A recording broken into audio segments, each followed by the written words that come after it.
Okay, assalamu alaikum everyone. This is Fawad Chaudhary. So we're going to start tonight's webinar, and the structure would be the same. Dr. Moten, she will introduce herself, and then she will go over with the presentation, and then we will try to answer as many questions as possible. I got some questions on the WhatsApp as well, so as I mentioned, we'll try to get to as much as possible. We have some new people on the panel list as well. We will introduce them quickly after Dr. Moten's presentation as well. So just in the interest of time, I'll go ahead and ask Dr. Moten to introduce herself and start her presentation. Dr. Moten, please, you're unmuted. Please go ahead. Yes, Alaikum. The purpose of this talk today is to assist in the discussion of COVID-19 related issues. And what we need to do is emphasize on value and effect of social distancing and of universal precaution. I want to thank the UPNA Merit Organization for bringing up this topic up to part international level and allowing for a platform for keeping us up to date on prevention strategies being practiced and the challenges being faced both in Pakistan as well as in the United States. As Dr. Zahid just mentioned, my name is Marriyam Moten. I'm a staff cardiologist at Loma Linda VA Medical Center. I am a graduate of Dow Medical College 1980, and I'm the president-elect of APCNA, which is an association of Pakistani cardiologists of North America. Our mission is to foster scientific development and education in the field of cardiology in North America and Pakistan. I do hold a faculty position as full professor of medicine at Loma Linda University, as well as in a UCR, which is University of California, Riverside School of Medicine. And I work full-time at the VA, and I have been with the VA for the last 30 years. To begin with, what I did was bring in 2 CT scans on the top. These are available online for everybody to view, which shows the appearance of COVID-19 infection, most posteriorly in the lungs of people on the Diamond Princess cruise liner that brought more attention to the COVID-19 infection in USA. This was also discussed by Dr. Kaleem a couple of days ago at this particular meeting. COVID-19, as we all know, stands for coronavirus disease, which started in 2019.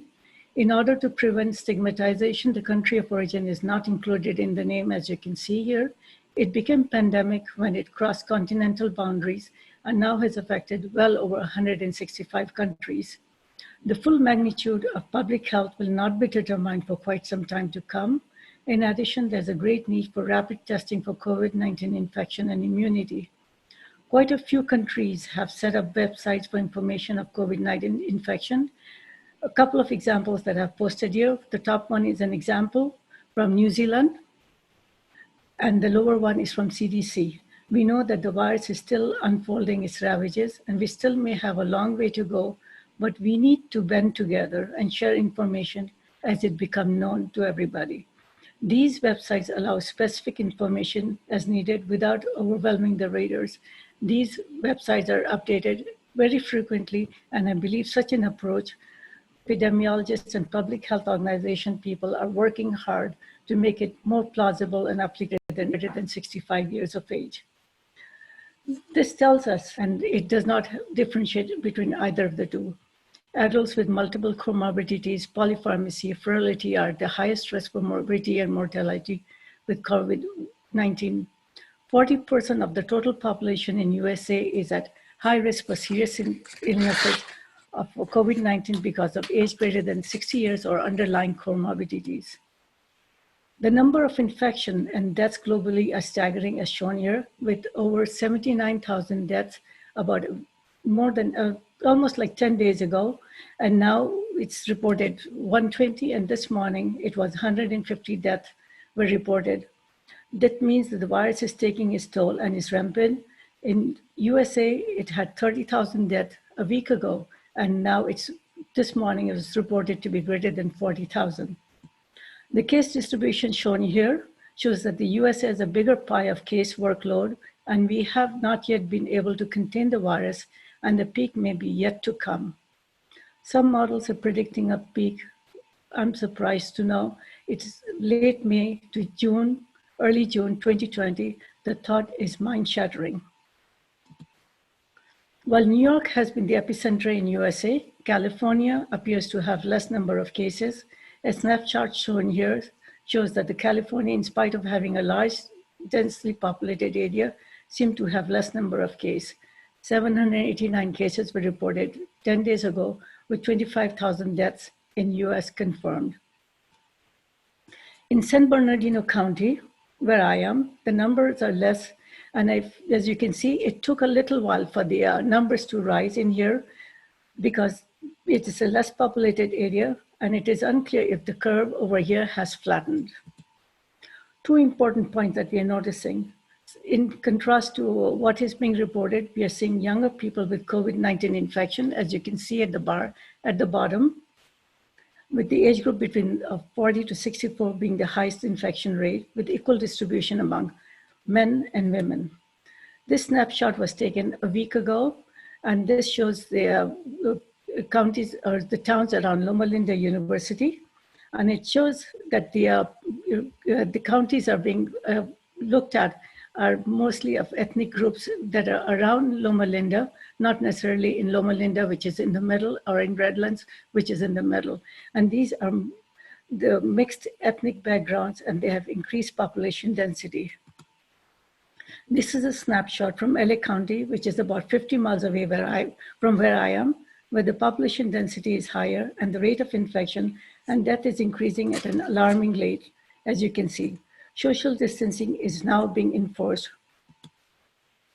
California as a whole is done much, much better, as seen in this chart, with per capita infection much lower than New York and New Jersey, as you can see here, with New York having 963 cases per 100,000 K, whereas California having 59 cases per 100,000 K.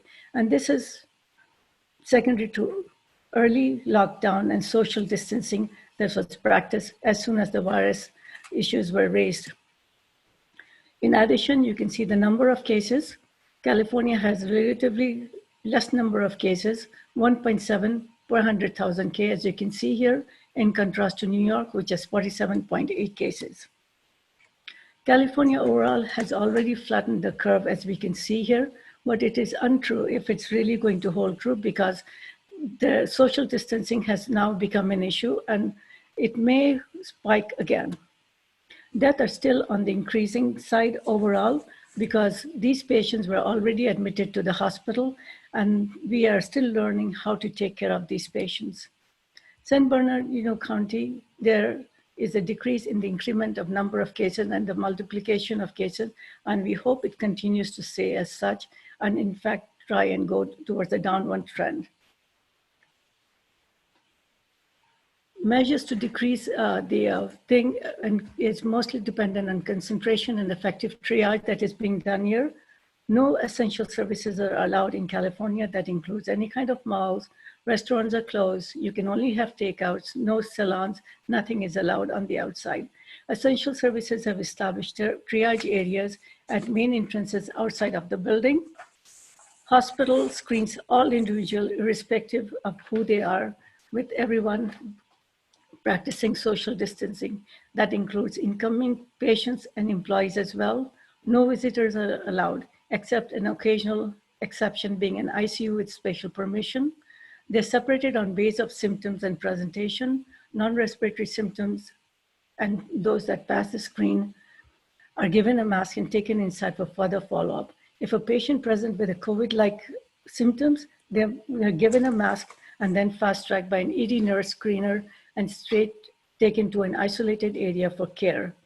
We have specific inpatient units that have been identified for suspected and confirmed COVID-19 patients.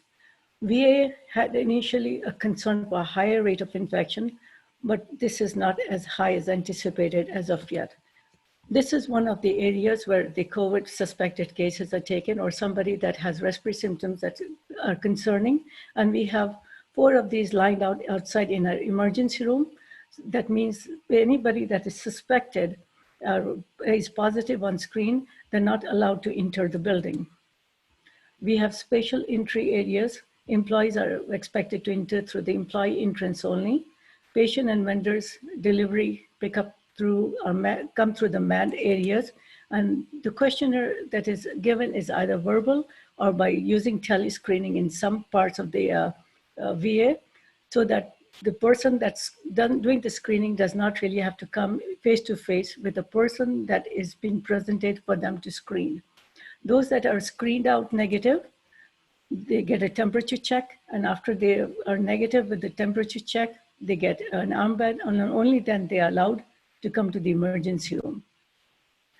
We follow the CDC guidance for face mask and PPE, and this is reflected in here. We follow the CDC guideline to the dot. Face cover, when we are out in the public, it's a cloth mask. It is mandated in California. No one is allowed to be out on the street without a face mask. CD guidance for PPE for healthcare worker taking care of COVID negative patient is on universal precaution, whereas those that have a positive patient, they have to have a full PPE. Appropriate personal precautions are given for everyone.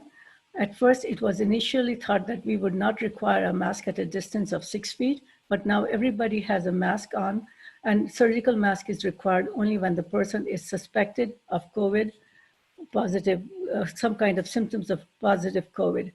Upon entry into the VA, all of us are screened when we join the VA, and we all get are fitted for N95 mask. And at the time of any kind of pandemic, each one of us is given an N95 mask to be kept in the office or in the purses, whichever way you like, to be used as and when it's needed. COVID testing at our hospital is present. With the rapid testing is only in limited amount, but we have unlimited 24-hour testing. And it is done according to what the CDC guidance is, as it is shown here in the chart, is reflected on the side. Outpatient cases, we have seen about 13 of them in the last month, and about the symptoms, and make sure that they're following the quarantine period as recommended. Hospital is trying to keep itself ready for more cases with appropriate surge plans. We also have a new ICU already built up with 16 beds. We do not know when the peak is going to be expected.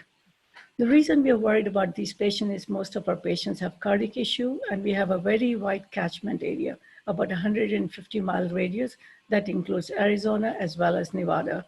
We expect some cardiac complications that has been reported in the literature. That includes acute cardiac injury, shock, and arrhythmias, and we're on the lookout for that. Questions about interstitial mononuclear inflammatory cells have been raised a few times, and we have had a couple of cases in the past couple of months that have developed myocarditis with a reduced ejection fraction, heart failure. In the literature, one case of Takotsubo syndrome, that means no obstructive coronary artery disease, but ballooning of the LV apex has been reported. And there's one case of transient complete heart block that has been reported in the literature. ICU admissions generally tend to increase 2 to 3-fold when there's comorbid condition, and our patients have it, which is hypertension, diabetes, coronary artery disease, COPD, asthma, and as well as obesity, to name a few. We're on the lookout for the cardiac injury. Most patients that we have heard about and that are coming into the hospital have predominantly respiratory symptoms, some with severe cardiovascular sequelae. Cause of death is usually combined cardiovascular and pulmonary problems. A lot of questions have been raised in this seminar and the series of talk about the ACE2 membrane-linked aminopeptidase and receptor through which the virus can potentially attach to cause respiratory structure and mediate some tissue injury. Yet there are no supporting data to say if it really happens. And all the society, Heart Failure Society, ACC, and American Heart Association have not come up with any guidance. They say continue with the medication as they have been given. I run the heart failure clinic with 3 NPs, 1 social worker, 1 RN, 1 case manager, 1 pharmacist, and 1 LVN. So we get a lot of calls about it, and we are not modifying anybody's ACE inhibitors or ARBs at this time. Troponin elevation has been reported in the literature, 17 cases, and it's higher the troponin, higher the chances of mortality. We had 1 case in which the troponin was elevated out of 16 that were admitted in the past couple of months. Abnormal coagulation parameters have been discussed quite a bit in the previous seminars online with the UPNA merit. And we have seen elevated levels of fibrin degradation products and D-dimers. Anticoagulation role has varied. In New York, it has been given, whereas at our institution, no specific guidelines has been set, and it has been left up to the individual provider to decide if they want to give any anticoagulation to the patient or not. Usually with COVID-19, we're expecting more heart failures and arrhythmias because there has been early signals of excess heart failure, myocardial injury, and myocarditis and arrhythmias. In China, heart failure was reported in 23% of the patient, was more frequent among non-survivors, and it is unclear if cardiomyopathy is from underlying inflammatory state, hypoxia or hemodynamic impairment, or is a direct effect of the COVID-19 infection. Differentiating heart failure, which happens in a patient that comes in with any kind of reason, for example, they forgot to take the medication, if they had been having any dietary issues, it's very hard to differentiate it from ARDS or acute respiratory distress syndrome. And frequently it's associated with the hemodynamic insult, and it becomes very challenging. So we just go by what the chest X-ray show, what the CT scan show, and we go accordingly. Cardiac arrhythmias with COVID-19 has been reported, and it does increase the stays in ICU. Usually you see mostly ventricular arrhythmias, PVCs, PACs. One case of atrial fibrillation was there, but it doesn't seem like atrial fibrillation is as common as ventricular arrhythmias. There is some critical consideration that is being given all over the place for the use of hydroxychloroquine as well as Zithromax in patients with COVID-19. I'm not sure where the patients are getting the hydroxychloroquine. Some are saying that they're getting it through Amazon, and some are being able to get the Zithromax from their private physician on the outside. But the caution has been there by American College of Cardiology, American Heart Association, as well as by the Rhythm Society, because it is a definite cause of torsade. EKG and QT interval monitoring is very important in these patients with guidance for drug withdrawal. We have to correct their electrolytes, make sure that they're not hypokalemic, not hypomagnesiemic. Hypomagnesemia has to be corrected, otherwise the potassium doesn't stay good in these patients. We have to avoid other drugs that can prolong QT interval when feasible, and we are looking at potential adverse events of medications currently being repurposed for COVID-19, such as chloroquine and lopinavir, and as well ritonavir. In the previous merit conferences, a lot of people have talked about hydroxychloroquine, if it can be used for prophylaxis. There are no studies to prove one way or the other. One person, Bill O'Neill, is trying to do a study. He's put up the proposal at this time. He's an interventional cardiologist at Henry Ford Hospital, and he plans to study 3,000 healthcare workers and first responders who volunteer to participate. He's trying to look at, will hydroxychloroquine impede or prevent COVID-19? And as you know, these kinds of trials take almost like 3 years to complete, and it will take a year or so before the results will ever get published. Cardiac biomarkers and testing in COVID-19 is also important. We do see some troponin elevation, but it is advised not to measure troponin unless there is a diagnosis of acute myocardial infarction is being considered on clinical grounds. BNP elevation is noted in patients with severe respiratory failure, in the absence of elevated filling pressures, and also with clinical heart failure, so that it becomes very difficult to differentiate between the two if you see a BNP elevation. So if you see a BNP elevation, it's a poor prognostic marker, but we do not recommend testing it routinely in a patient that comes in with heart failure. You may do it once when they're admitted, but after that, we do not really recommend doing it on a routine basis to see the prognosis of the patient. Follow-up tests, echo and cardiac catheterization are done only in those where it may make a difference. Antithrombotic therapy is not given. There's no data for antiplatelet or anticoagulant for acute myocardial injury except for type 1 myocardial infarction. We use selected tests only as needed and is considered as emergent or life-saving. For example, somebody coming in with suggestion of acute aortic syndrome or aortic dissection, or somebody coming with suspected P. They go for CT angiography, and if only P is suspected, sometimes we don't do the CT angiogram, but take the patient for D-dimer and lower extremity ultrasound, because every time a CT lab is used, they have to make sure that they are decontaminated before the next patient can come in, and that delays the treatment of the patient that follows after them. For acute ACLs, we are only using EKG and standard biomarkers for cardiac injury. And for acute heart failure, we are following up by chest X-ray and point-of-care ultrasound. In our hospital, we do have a discharge instruction template pre-built into the computer. And once the patient comes into the hospital, all of them are given instruction according to what the status of the COVID-19 is. When this checkbox is selected, the template opens up, and then it allows us to choose if the patient's test results are pending, negative, or positive. You can choose only one of the three. And based on what you choose, those instructions are printed for the patient to take home. WHO has put in the guidance to make sure that COVID-19 is prevented as much as we can do it by doing simple things around the house, disinfecting surfaces around home and work. And we are expected to disinfect our workstation upon arrival to the hospital. And then at the same time, we do it again when we leave the hospital. We wash our hands as recommended, and sneeze and cough are covered. And we always make sure that we have our mouth covered when we leave our room if we have that exam room alone to ourselves.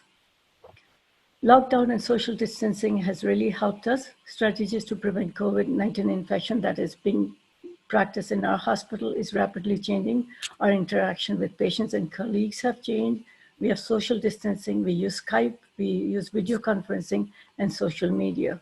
The problem is that we're affecting the house staff, and they're not getting that much up in hands-on experience that we would like them to see, but we have to protect them as well.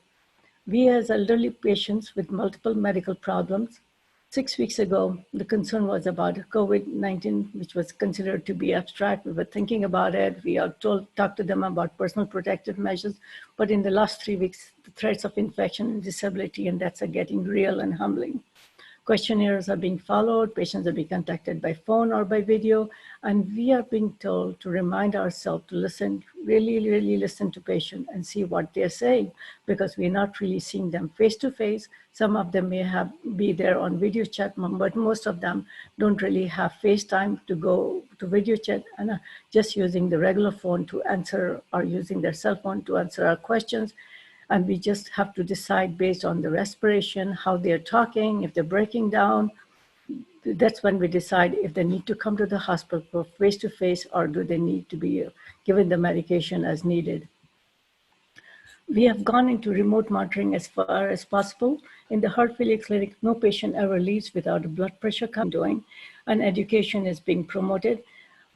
These blood pressure monitors and weight scales automatically transfers the patient's blood pressure and the heart rate and weight onto our system, and the nurse reviews them every single day. Every nurse, if few patients are assigned to a nurse, and they look at it, and if they see something that's going up or down, which is not appropriate, then they call the patient, and then they decide if it needs to be escalated to have a physician evaluation over the phone. We do have support health group, nursing, support staff, and physician to answer questions. We renew the medications online. At first, I was very skeptical, how can I review it without seeing a patient? But now it has become the norm. We review the labs as necessary. We're telling the patient to get the lab results or to get their lab test done at a clinic which is closer to their home, and have them inputted into the medical record system. They either send it to us or they send it to their secure messaging system, whichever way they like. And we use that lab results in order to decide if the medication can be renewed. Cardiac devices, they're being interrogated by remote monitoring rather than in-person visit. Most pacemakers, ICD device, are monitored for arrhythmias, elective replacement indicators, activity levels, fluid status, as well as cardiomems with or without phone support. Most routine CID evaluation, office evaluation are now being converted to a remote monitoring. Beforehand, we had remote monitoring every 3 months, and we would do the in-office evaluation every 6 months. Now they're moving the in-hospital or in-office evaluation to almost like once a year now. Anytime a patient needs a virtual visit, we have the remote monitoring check done prior to the virtual visit, so that the time is not taken looking at the data. The data is there for you before the patient tries to put in any additional data. We are using telehealth for phone consultation, test results, etc., and we do preoperative evaluation for patients for CID implantation, generator replacement, etc. Post-op, we're doing the wound check by using video or photo being sent by the patient through a secure portal. We are hoping these will help. We are not canceling any appointments for outpatient clinic, but converting them to phone or video appointments. It is a stopgap measure, but we feel like it may be coming in to become for now because patients seem to be liking it. Sometimes it means that the next face-to-face appointment may be sooner, but only time will tell. Most of the cardiology consults are being done by e-consult, by chart review, phone, or video chat. Some of them are being delayed. All of the testing that is done in the lab has been postponed to as much as it can safely be done. We are not doing any TEs or stress echoes. An occasional TE is being done for an inpatient that has really a good indication to get it done. If somebody is thinking about aortic dissection, we are sending them out for CT scan because there is no oral intubation required for that. And if they're thinking about endocarditis and a suspicion of an abscess is there, for example, the QRS complexes are getting wider, patients are developing heart block, then only we are doing a TE, otherwise not. We do have a search plan in place.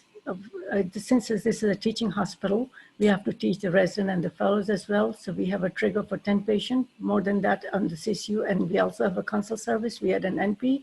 If it's more than 15, we add another cardiologist to the inpatient service.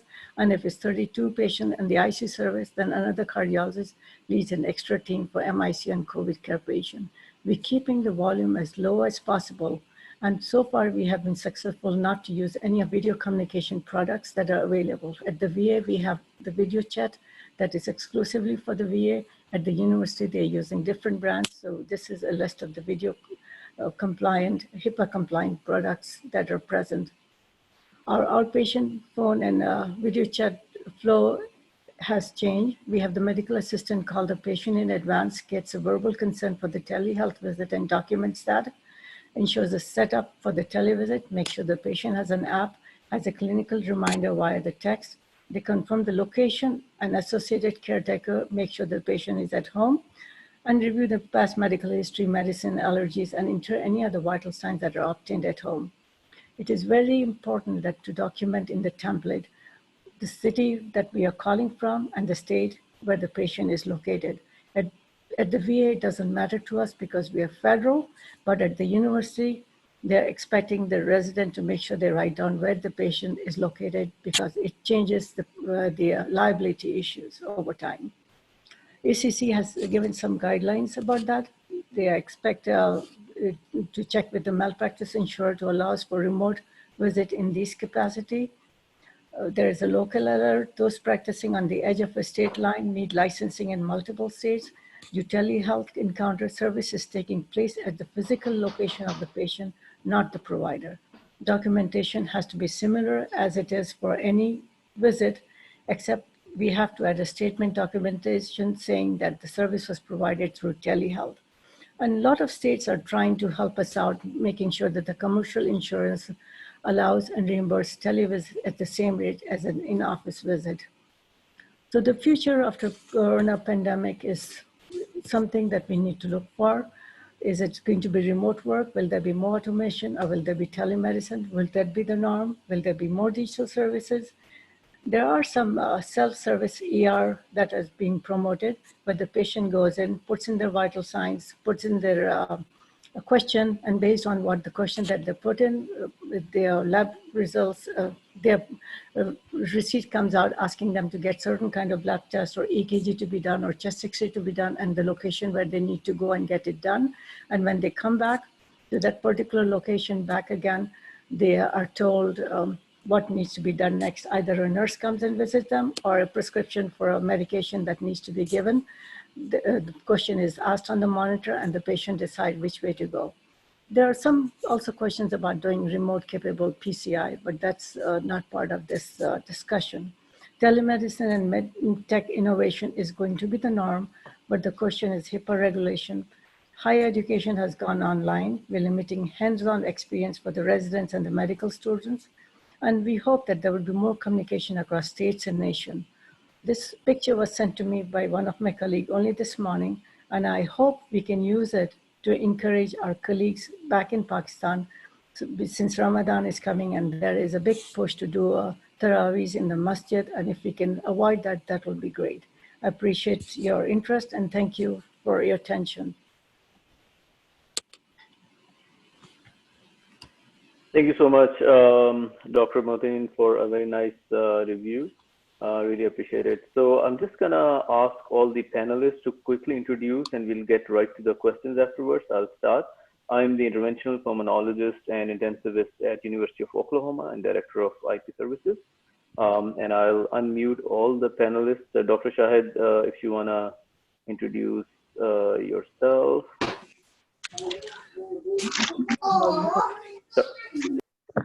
So I have to mute again, I guess. Okay. Yeah, okay. No, I got it. Assalamualaikum. Shahid Rafiq. I'm actually a vascular neurologist and sleep specialist in Frederick, Maryland. I am a chair of Apna Merit, and that's how I'm involved in this great program, which actually is our stars are ID specialists, intensivists, and all those internists and clinicians who are directly dealing with COVID patients. So, Dr. Lakhi? Sorry, go ahead. Yeah, I'm Dr. Zafar Naqvi. I'm a psychiatrist and psychoanalyst at Harvard Medical School at McLean Hospital. I'm one of the panelists today. My specialty is addiction psychiatry and eating disorders patients. Very good. Dr. Kabani? Somehow she's not getting unmuted. Dr. Kabani? This is Dr. Kabani. Yes, I'm a pulmonary critical care physician in Houston, and I do tele-intensive care medicine as well. Thank you. Thank you. Professor Shamsa Humayun? Assalamualaikum. Can you hear me? Didi, we can hear you. Please introduce yourself. I'm a professor and head of obstetrics and gynecology at Fatima Medical University, Sir Ganga Ram Hospital, Lahore. Okay, very nice. Thank you for joining us. Dr. Muhammad Salim, please introduce yourself.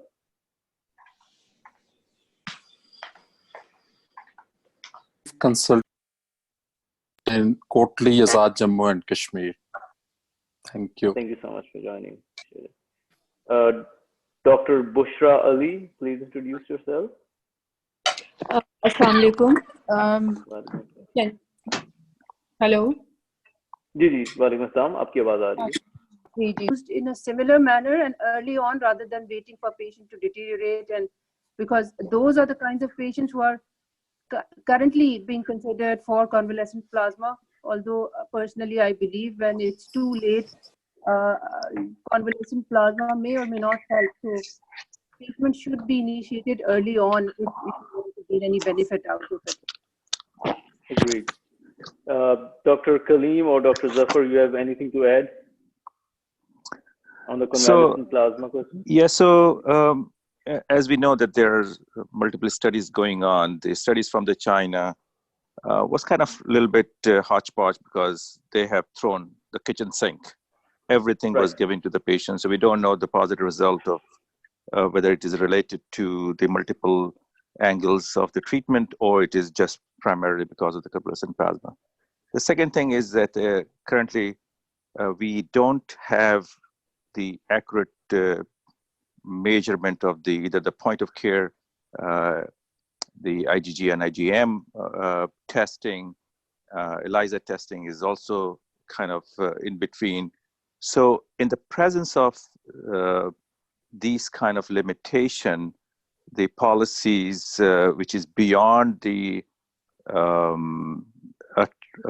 RCT trial related therapy, how you guys are implementing the convalescent plasma? Are you checking certain levels of the titers, presence of IgM, IgG? What exactly is the process?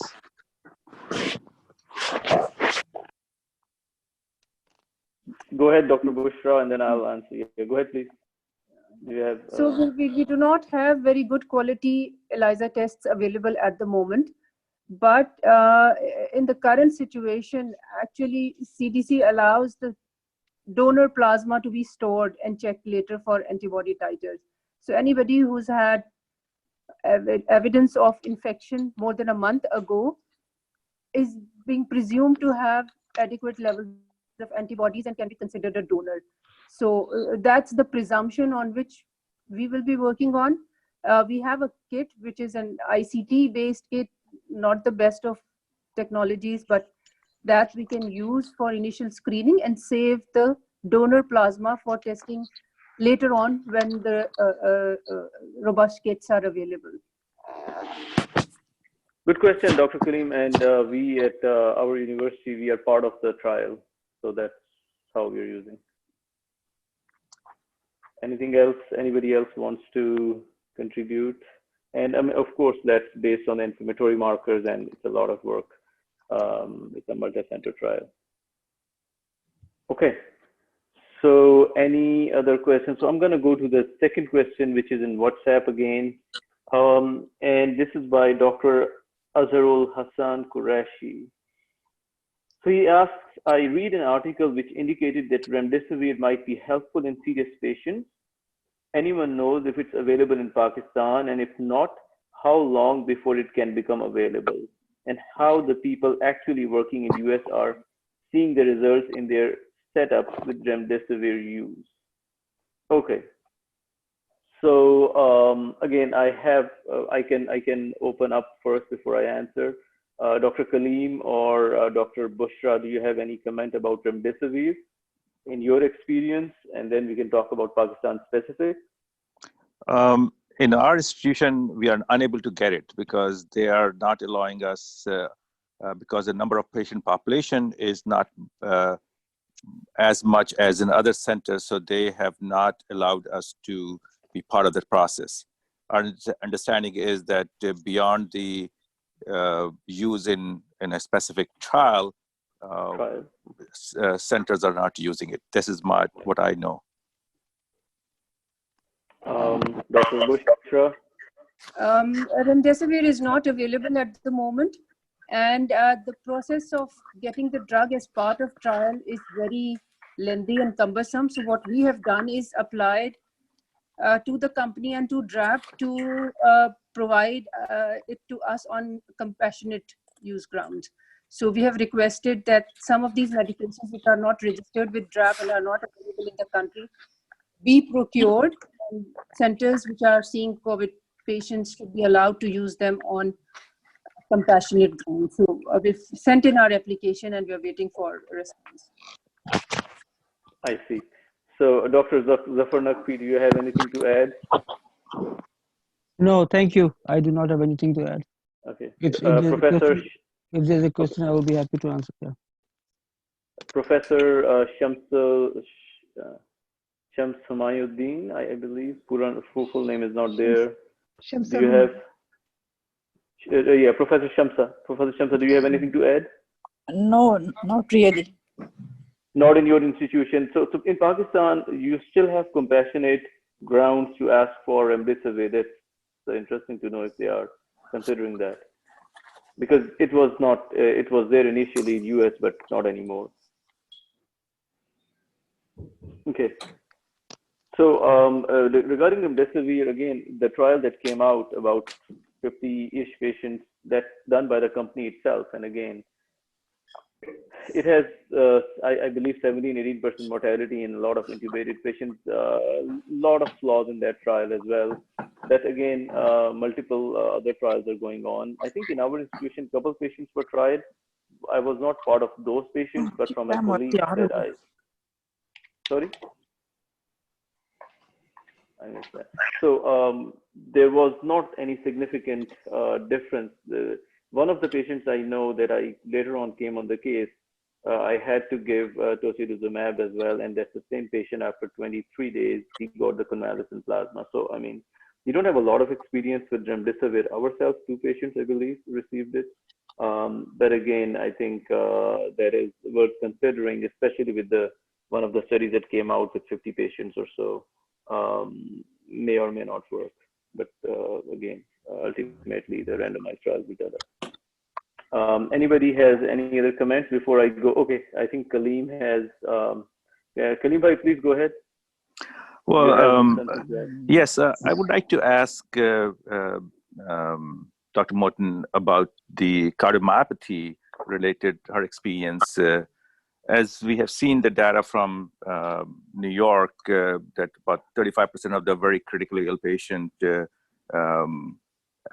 was reported to have cardiomyopathy, and how you're dealing with that in your institution, and could you please, educate us about that? In our institution, we're just treating them as a regular heart failure patient. We're giving them the heart failure medication as far as they can tolerate. Most of them, the blood pressure is low, so you're kind of limited as what are the medication that you can give them. Yes, they do develop both left ventricular failure, and some also develop right ventricular failure. And the volume status seems to be much lower than what we would anticipate in a patient with heart failure.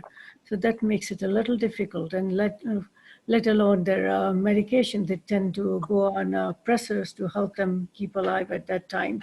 But once they get out of the ICU, that's when we start manipulating their medications a little bit more, giving them a little bit of ACE inhibitor or low-dose beta blocker if they can tolerate. And they seem to do okay with it. Okay, thank you. Okay. Dr. Salim, please go ahead. Yeah. My question is from Dr. Marriyam Moten. Is there any role of corticosteroids in COVID-19 myocarditis? That has been questioned quite a bit. I have not used it myself. One of my colleagues has tried it, and they found that it looked a little bit useful. The white count started getting better instead of getting worse. So I'm not sure. It's difficult to say. In the literature, they have described that it has been found useful in certain cases. I'm sure Fawad may have seen some cases as an intensivist, and he may know better.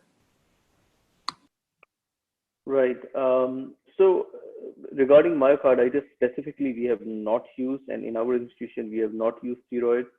But there has been controversy about steroids in general, as we all know.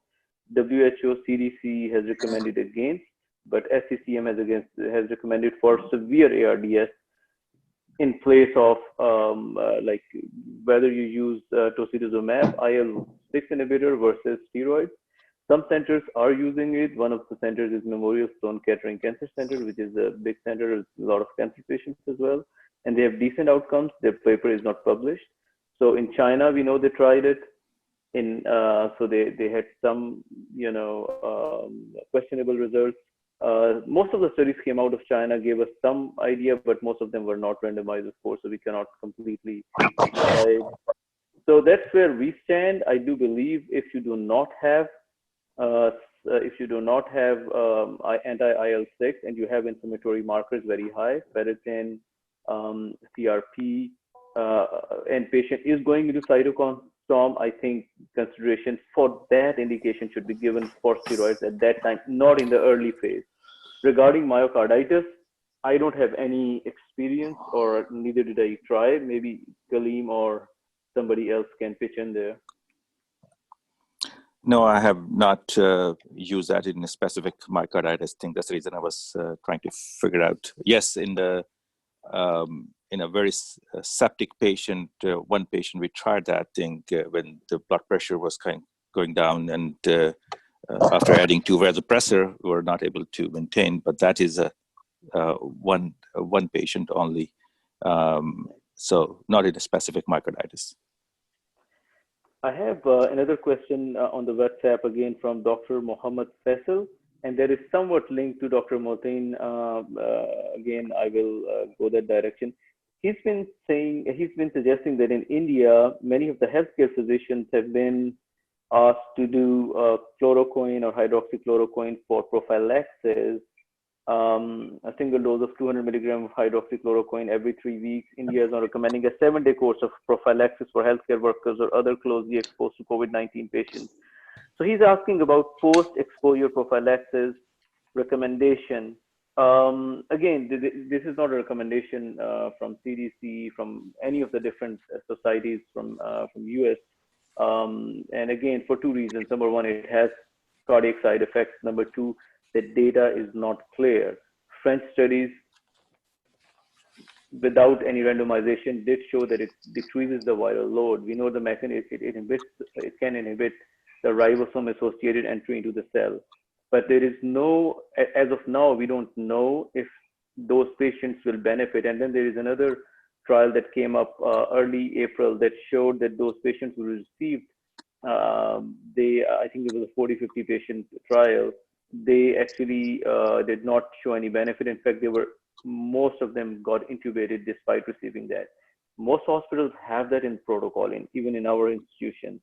But we are not at this point sure if it really helps in improving symptoms. It can decrease the viral load as per the studies from France. But QT wise, I don't know, and I would let Dr. Moten, Dr. Bushra, and Dr. Kaleem to pitch in. I don't think so. It should be done as a prophylaxis. So Please, far, none of the studies have yet shown that it is going to be of any use. There have been an occasional patient in which they may have found it to be useful, but then the side effects of these drugs with QT prolongation causing torsade, that becomes a major issue. That's why it's not recommended, but people have it in the protocol. They want to try it, and everybody's hesitant to use it. So this guy that I mentioned, Bill O'Neill, who is an interventional cardiologist, I think it was in Cleveland before, but now he joined Henry Ford, and he's planning to do a study, and we are hoping it will give us some answers, but it'll take at least a few years before we come to know if it's going to be of any use or not. Right. Dr. Bushra, do you have any comment? We are using hydroxychloroquine fairly liberally, keeping an eye on the QT interval and so on. So no dramatic effects. No, not for prophylaxis. So we haven't seen any dramatic effects or major side effects of hydroxychloroquine. So very limited experience yet. And I think Dr. Kaleem, anything from your end? Dr. Kabah, anything to add from your end? No, same as everybody is mentioning. So no, nothing new. Dr. Kabani, anything from your? No, we're not using it for prophylaxis, but I see it in a lot of the hospital protocols. And the main thing is to monitor the QT and also look at the drugs the patient is previously on when you're adding on hydroxychloroquine, which can also be a problem with adding it without consideration for that. Yeah, I think we are all actually clear. At least we should not use it for post-exposure prophylaxis. Yeah. Professor Shamsa, do you have anything to add?